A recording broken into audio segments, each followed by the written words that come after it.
ಸಕ್ಕರೆನಾಡು ಮಂಡ್ಯ ಲೋಕಸಭಾ ಕ್ಷೇತ್ರ ಆಕರ್ಷಣೀಯ ಕೇಂದ್ರ ಬಿಂದುವಾಗ್ತಾ ಇದೆ. ಮತ್ತೊಮ್ಮೆ ಮೈತ್ರಿ ಅಭ್ಯರ್ಥಿ ಘೋಷಣೆಗೂ ಮೊದಲೇ ಒಂದು ಹೈ ವೋಲ್ಟೇಜ್ ಮೀಟಿಂಗ್ ಅನ್ನು ನಡೆಸ್ತಾ ಇದ್ದಾರೆ ಸಂಸದೆ ಸುಮಲತಾ ಅಂಬರೀಶ್ ಅವರು. ಮೈತ್ರಿ ಪಕ್ಷಗಳ ನಡುವೆ ಮುಂದುವರೆದಿದೆ ಈ ಮೂಲಕ ಟಿಕೆಟ್ ಫೈಟ್. ಮಂಡ್ಯ ಬಿಜೆಪಿಯ ಟಿಕೆಟ್ಗಾಗಿ ಸುಮಲತಾ ಬಿಗಿಪಟ್ಟನ್ನು ಹಿಡಿದಿದ್ದಾರೆ. ಸಂಸದೆ ಸುಮಲತಾ ನಿವಾಸದಲ್ಲಿ ಇವತ್ತೊಂದು ಮಹತ್ವದ ಸಭೆ ಇದೆ. ಬೆಂಗಳೂರಿನ ನಿವಾಸದಲ್ಲಿ ಅವರ ಬೆಂಬಲಿಗರು ಹಿತೈಷಿಗಳೊಂದಿಗೆ ಸಭೆಯನ್ನು ಮಾಡ್ತಾ ಇದ್ದಾರೆ. ಈ ಹಿಂದೆಯೂ ಕೂಡ ಸಭೆಯನ್ನು ಮಾಡಿದ್ರು. ಆ ಸಭೆಯಲ್ಲಿ ಕೆ.ಸಿ. ನಾರಾಯಣಗೌಡರು ಸೇರಿ ಹಲವರು ಭಾಗಿಯಾಗಿದ್ರು. ಬಿಜೆಪಿಗೆ ಈ ಬಾರಿ ಟಿಕೆಟ್ ಅನ್ನು ಕೊಡಬೇಕು ಇಲ್ಲಿ ಅಂತೇಳಿ ಪಟ್ಟನ್ನು ಹಿಡಿದಿದ್ರು. ಆ ಸಭೆಯ ನಂತರ ಮತ್ತೊಂದು ಸಭೆ ಇವತ್ತು ಸುಮಲತಾ ಅವರ ನಿವಾಸದಲ್ಲಿ ನಡೀತಾ ಇದೆ. ಮಂಡ್ಯದಿಂದ ಮೈತ್ರಿ ಅಭ್ಯರ್ಥಿಯಾಗಿ JDSನ ಅಭ್ಯರ್ಥಿಯನ್ನು ಕಣಕ್ಕಿಳಿಸಬಹುದು ಅನ್ನುವಂತಹ ಸುದ್ದಿ ಜೋರಾಗ್ತಾ ಇದ್ದ ಹಾಗೇನೆ ಸುಮಲತಾ ಅಂಬರೀಶ್ ಅವರು ತಮ್ಮ ಹಿತೈಷಿಗಳೊಟ್ಟಿಗೆ ಬೆಂಬಲಿಗರೊಟ್ಟಿಗೆ ಬೆಂಗಳೂರಿನ ನಿವಾಸದಲ್ಲಿ ಸಭೆಯನ್ನು ನಡೆಸಲಿಕ್ಕಿದ್ದಾರೆ. ಸಂಜೆ 4 ಗಂಟೆಗೆ ಈ ಸಭೆಯತ್ತ ಎಲ್ಲರ ಚಿತ್ತ ನೆಟ್ಟಿದೆ. ಯಾವ ನಿರ್ಧಾರಕ್ಕೆ ಬರ್ತಾರೆ ಅನ್ನುವಂತಹ ಕುತೂಹಲ ಜಾಸ್ತಿ ಆಗಿದೆ. ಅಂತರ ಕಾಯ್ದುಕೊಂಡಿದ್ದಂತಹ ಆಪ್ತ ಇಂಡುವಾಳು ಸಚ್ಚಿದಾನಂದ ಭಾಗಿಯಾಗ್ತಾರ. ಮುನಿಸನ್ನ ಮರೆತು ಸಭೆಗೆ ಹೋಗ್ತಾರಾ ಇಂಡುವಾಳು ಸಚ್ಚಿದಾನಂದ ಅವರನ್ನು ಕರೆತರಲಿಕ್ಕೆ ನಟ ದರ್ಶನ್ ಮೊರೆ ಹೋದ್ರ. ಹಾಗಾದ್ರೆ ಸುಮಲತಾ ನಟ ದರ್ಶನ್ ಮೂಲಕ ಇಂಡುವಾಳು ಸಚ್ಚಿದಾನಂದ ಜೊತೆಗೆ ಸಂಧಾನಕ್ಕೆ ಯತ್ನ. ಬೇಸರ ಭಿನ್ನಮತವನ್ನ ಬದಿಗಿಟ್ಟು ಸುಮಲತಾ ಪರ ನಿಲ್ತಾರ ಸಚ್ಚಿದಾನಂದ ಅವರು. ಇಂದಿನ ಸಭೆಯಲ್ಲಿ ನಟ ದರ್ಶನ್ ಕೂಡ ಭಾಗಿಯಾಗುವಂತಹ ಸಾಧ್ಯತೆ ಇದೆ. ಅಂತರ ಕಾಯ್ದುಕೊಂಡಿರುವಂತಹ ಆಪ್ತ ಇಂಡುವಾಳು ಸಚ್ಚಿದಾನಂದ ಅವರ ನಡೆ ತೀವ್ರ ಕುತೂಹಲಕ್ಕೆ ಕಾರಣವಾಗ್ತಾ ಇದೆ. ಇದೇ ಇಂಡುವಾಳು ಸಚ್ಚಿದಾನಂದ ಅವರು ಕಳೆದ ಬಾರಿಯ ಲೋಕಸಭಾ ಚುನಾವಣೆಯಲ್ಲಿ ಸ್ವಾಭಿಮಾನದ ಕಹಳೆಯನ್ನು ಊದಿದಂತಹ ಸಂದರ್ಭದಲ್ಲಿ ಸುಮಲತಾ ಅಂಬರೀಶ್ ಅವರ ಬೆನ್ನಿಗೆ ನಿಂತಿದ್ರು. ನಟ ದರ್ಶನ್, ರಾಕಿಂಗ್ ಸ್ಟಾರ್ ಯಶ್ ಕೂಡ ಅಬ್ಬರದ ಪ್ರಚಾರವನ್ನು ಮಾಡಿದ್ರು. ಅದೆಲ್ಲವೂ ಕೂಡ ಸುಮಲತಾ ಗೆಲುವಿಗೆ ವರವಾಗಿತ್ತು. ಬಟ್ ಈ ಬಾರಿ ಬಿಜೆಪಿಯಿಂದ ಟಿಕೆಟ್ ಸಿಗಲಿಲ್ಲ ಅಂದರೆ ಮುಂದಿನ ನಡೆ ಏನು ಅನ್ನೋದ್ರ ಬಗ್ಗೆ ಚರ್ಚೆ ಆಗುತ್ತೆ. ಇಂಡುವಾಳು ಸಚ್ಚಿದಾನಂದ ಅವರ ನಡೆ ಕೂಡ ಅಷ್ಟೇ ಇಂಪಾರ್ಟೆಂಟ್ ಆಗುತ್ತೆ. ಬಹುತೇಕ ಮಂಡ್ಯನ JDSಗೆ ಬೇಕು ಅಂತ ಕೇಳಿದ್ದಾರೆ ಮೇಡಮ್. ಬಹುತೇಕ ಆಗಿದೆ ಅನ್ನೋದು ಕೂಡ ತಿಳಿದು ಬರ್ತಾ ಇದೆ. ಹೇಗಿರುತ್ತೆ ಮೇಡಮ್?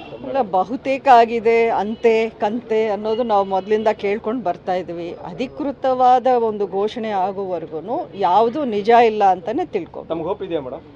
ಖಂಡಿತ ಇದೆ, ತಮಗೆ ಖಂಡಿತ ಇದೆ, ಖಂಡಿತ ಸಿಗುತ್ತೆ ತಮಗೆ ಏನಂತ ನೋಡಿ. ನಾನು ಒಂದು ವಿಷಯ ಸ್ಪಷ್ಟವಾಗಿ ಹೇಳಕ್ಕೆ ಇಷ್ಟಪಡ್ತೀನಿ. ನನಗೆ ಒಂದು ಟಿಕೆಟ್ ಬೇಕು ಅಂತ ನನ್ನ ಹೋರಾಟ ಅಲ್ಲ. ನನಗೆ ಒಂದು ಟಿಕೆಟ್ ಬೇಕು ಅಂದರೆ ನನಗೆ ಹಲವಾರು ಆಪ್ಷನ್ಸು ಇದೆ ನನ್ನ ಮುಂದೆ. ಎಲ್ಲಾದರೂ ನಿಂತ್ಕೋಬೇಕು, ಯಾವುದಾದ್ರೂ ಒಂದು ಕಡೆ ನಾನು ಟ್ರೈ ಮಾಡಿ ಒಂದು ಟಿಕೆಟ್ ತಗೊಳ್ಳೇಬೇಕು ಅಂದರೆ ಅದಷ್ಟು ಕಷ್ಟವಾದ ವಿಷಯ ಏನಲ್ಲ. ನನ್ನ ಹೋರಾಟ ಮಂಡ್ಯಗೋಸ್ಕರ. ಮಂಡ್ಯವನ್ನು ಉಳಿಸ್ಕೋಬೇಕು. BJP ಮಂಡ್ಯದಲ್ಲಿ ಒಂದು ಪಕ್ಷವನ್ನು ಇಲ್ಲಿ ನಾವು ಬಿಲ್ಡ್ ಮಾಡ್ಕೊಂಡು ಹೋಗಬೇಕು ಅನ್ನೋದು ನನ್ನ ಹೋರಾಟ. ಈ ವಿಚಾರ ಇಟ್ಕೊಂಡು ಈಗ ಅದೇ JDS ಅವರು ಅದನ್ನ ಕೇಳ್ತಾ ಇದ್ದಾರೆ ಅನ್ನೋದು ಆಗ ಅವರಿಗೆ ಆಗುವಂಥದ್ದಾದರೆ ಹೇಗಿರುತ್ತೆ ಅನ್ನೋದು ಅಲ್ಲ, ನೋಡೋಣ. ಇನ್ನೂ ಪಕ್ಷ ಏನೂ ಅಧಿಕೃತವಾಗಿ ಏನೂ ಆಗಿಲ್ಲ. ಅದೇ ರೀತಿ ನಿನ್ನೆ JDS ವತಿಯಿಂದನೂ ಆ ರೀತಿ ಏನು ಚರ್ಚೆಗಳಾಗಿಲ್ಲ ಅನ್ನುವಂಥದ್ದೇ ಆಯ್ತು. ಸಿಕ್ಕಿರುವಂತ ಮಾಹಿತಿ ಪ್ರಕಾರವಾಗಿ ಮೀಟಿಂಗ್ ಮುಗಿದ ಮೇಲೆ ನಿಖಿಲ್ ಅವರು ಮಾತಾಡ್ತಾರೆ, 3 ಅಂದ್ರೆ ಮಂಡ್ಯವೂ ಸೇರಿದಂತೆ 3 ಕ್ಷೇತ್ರಗಳಲ್ಲಿ JDS ಜಾಸ್ತಿ ಮುನ್ನಡೆ ಇದೆ ಬಿಜೆಪಿಗಿಂತ. ಹಾಗಾಗಿ ಮಂಡ್ಯ ಸೇರಿದಂತೆ 3 ಕ್ಷೇತ್ರ ನಮಗೆ ಬರುತ್ತೆ ಅಂತ ಹೇಳಿದ್ರು. ಅಲ್ಲ, ಅವ್ರು ಏನು ಬೇಕಾದರೂ ಅವ್ರ ಪರವಾಗಿ ಅವರು ಅಲ್ಲಿ ಮಾತಾಡಿ ಬಂದಿರ್ತಾರೆ, ಅದರಲ್ಲಿ ತಪ್ಪೇನಿಲ್ಲ. ಮತ್ತಷ್ಟು ಡೀಟೇಲ್ಸ್ ಅನ್ನು ಕೊಡ್ತಾರೆ ನಮ್ಮ ಪ್ರತಿನಿಧಿ ರೋಹಿತ್. ನೇರ ಸಂಪರ್ಕದಲ್ಲಿ ಜಾಯ್ನ್ ಆಗಿದ್ದಾರೆ. ರೋಹಿತ್, ಮಂಡ್ಯದಿಂದ ಮೈತ್ರಿ ಅಭ್ಯರ್ಥಿ ಯಾರು? ಸುಮಲತಾ ಮತ್ತು ದಳಪತಿಗಳ ನಡುವೆ ನಾ ಕೊಡೆ ನೀ ಬಿಡೆ ಅನ್ನುವಂತಹ ಪರಿಸ್ಥಿತಿ ನಿರ್ಮಾಣವಾಗಿದೆ. ಈ ಬೆನ್ನಲ್ಲೇ ಇವತ್ತೊಂದು ಮಹತ್ವದ ಸಭೆ ಕರೆದಿದ್ದಾರೆ. ಈ ಸಭೆ ಹೈಕಮಾಂಡ್ನ ಮೇಲೆ ಒತ್ತಡ ಹೇರುವಂತಹ ತಂತ್ರನ ಅಥವಾ ಯಾವುದಾದ್ರೂ ಒಂದು ನಿರ್ಧಾರಕ್ಕೆ ಇವತ್ತು ಸುಮಲತಾ ಅವರು ಬರುವಂತಹ ಸಾಧ್ಯತೆ ಇದೆಯಾ, ಹೇಗೆ ಅಂಥೇಳಿ?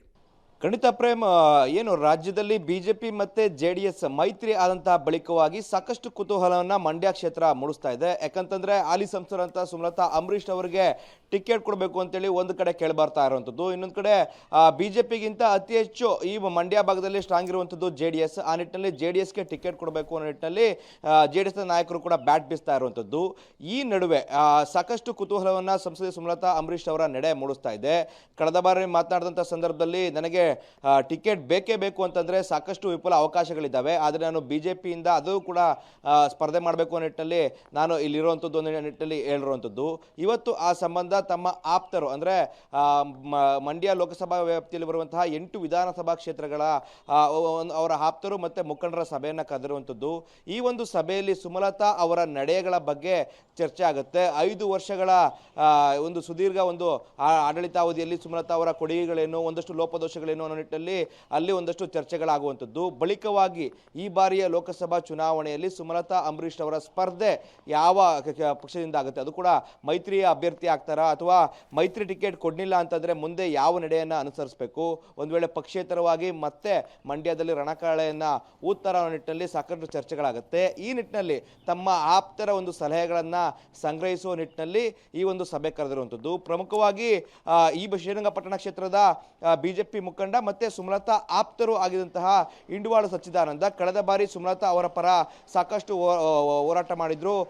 ಕಳೆದ ಬಾರಿ ಎಲ್ಲ ನಾಯಕರನ್ನ ಒಗ್ಗೂಡಿಸುವಂತ ಕೆಲಸವನ್ನು ಕೂಡ ಇಂಡುವಾಳ ಸಚ್ಚಿದಾನಂದ ಅವರು ಕೂಡ ಮಾಡಿದ್ರು. ಆದರೆ ಇತ್ತೀಚೆಗೆ ಅವರಿಬ್ಬರ ಮಧ್ಯೆ ಒಂದಷ್ಟು ಭಿನ್ನಾಭಿಪ್ರಾಯ ಬಂದ ಕಾರಣವಾಗಿ ಒಂದಷ್ಟು ಮುನಿಸು ಅಂತ ಹೇಳಲಾಗ್ತಾ ಇತ್ತು. ಇವತ್ತು ದರ್ಶನ್ ಅವರ ನೇತೃತ್ವದಲ್ಲಿ ಅವರು ಕೂಡ ಸಭೆಗೆ ಹೋಗ್ತಾರೆ ಅಂತ ಹೇಳಲಾಗ್ತಾ ಇದೆ. Prem. Okay, thank you Rohit ತಮ್ಮೆಲ್ಲ ಮಾಹಿತಿಗಾಗಿ. ಸುಮಲತಾ ಅಂಬರೀಶ್ ಅವರ ನಿರ್ಧಾರ ನಿಲುವು ಏನಾಗಿರುತ್ತೆ ಅನ್ನೋದು ಸಹಜವಾಗಿಯೇ ಕುತೂಹಲಕ್ಕೆ ಕಾರಣವಾಗ್ತಾ ಇದೆ. 2019 ಚುನಾವಣೆಯಲ್ಲಿ ಅವರ ಬೆನ್ನಿಗೆ ನಿಂತು ನಟ ಯಶ್ ಮತ್ತು ದರ್ಶನ್ ಅವರು ದೊಡ್ಡ ಮಟ್ಟದ ಹೋರಾಟವನ್ನು ಮಾಡಿದರು. ಇವತ್ತಿನ ಸಭೆಯಲ್ಲಿ ಏನೆಲ್ಲ ನಿರ್ಧಾರ ಆಗುತ್ತೆ ಅನ್ನೋದು ಸಾಕಷ್ಟು ಕುತೂಹಲಕ್ಕೆ ಕಾರಣವಾಗ್ತಾ ಇದೆ.